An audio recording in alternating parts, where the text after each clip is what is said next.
যে সমাজে গান বাজনা হবে, আপনার সমাজে যদি গান বাজনা হয়, আমি মসজিদের কমিটিকে বলবো, যদি আপনি পরিপূর্ণ আল্লাহকে ভয় করে থাকেন, আমি আল্লাহকে ভয় করি, ইত্তাকুল্লাহ, আমি আল্লাহকে ভয় করি, আপনার ভিতরে যদি আল্লাহর ভয় থাকে, তাহলে যদি আপনার সমাজে যদি গান বাজনা থাকে, তাহলে আমি মনে করব আপনি ওই বিবাহতে যাবেন না।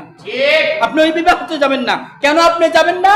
আল্লাহ বিবাহ হালাল করেছে, আর ওই ব্যক্তি বিবাহের মধ্যে গান বাজনা করে বিবাহ হারাম করেছে।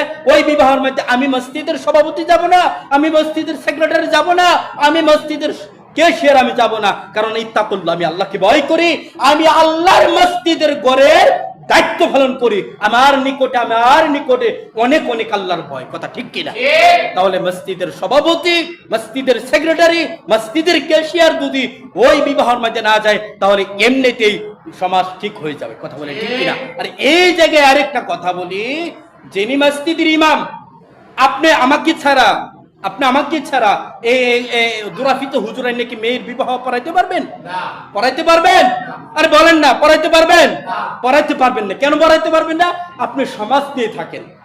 এখন যদি আপনি দুরাফিত হুজুরাই না যদি বিবাহ পড়ান, তাহলে আপনি হুজুরকে মানলেন না, আপনি সমাজই মানলেন না, তাহলে আপনি কি?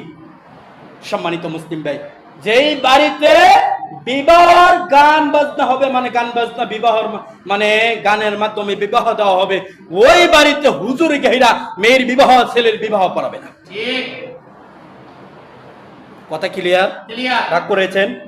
এখন থেকে ওপেন ঘোষণা, এই সমাজের ভিতরে কিন্তু গান বাজনা হবে না। ইনশাআল্লাহ রাজি আছেন তো? ইনশাআল্লাহ। আর হাত তুলে আল্লাহকে দেখান, হাত তুলেন। আমাদের সমাজ থাকবে গান মুক্ত। আল্লাহ তুমি তৌফিক দান করো, আল্লাহুম্মা আমিন। হে আল্লাহ, তুমি আমাদেরকে সহিহ আকীদায় আল্লাহ কবুল করে, বলেন আল্লাহুম্মা আমিন। আল্লাহ রাসূল সাল্লাল্লাহু আলাইহি ওয়াসাল্লামের সুন্নাত অনুযায়ী বিবাহ তুমি তৌফিক দান করো, আল্লাহুম্মা আমিন। সম্মানিত মুসলিম ভাই, যে বিবাহের মধ্যে গান বাজনা থাকবে, ওই বিবাহতে আমরা যাব না। আর আমাদের সমাজকে যেরকম সম্মান করা উচিত, আমরা ওরকম ভাবে সম্মান করব। আল্লাহ তৌফিক দান করুক, আল্লাহুম্মা আমিন।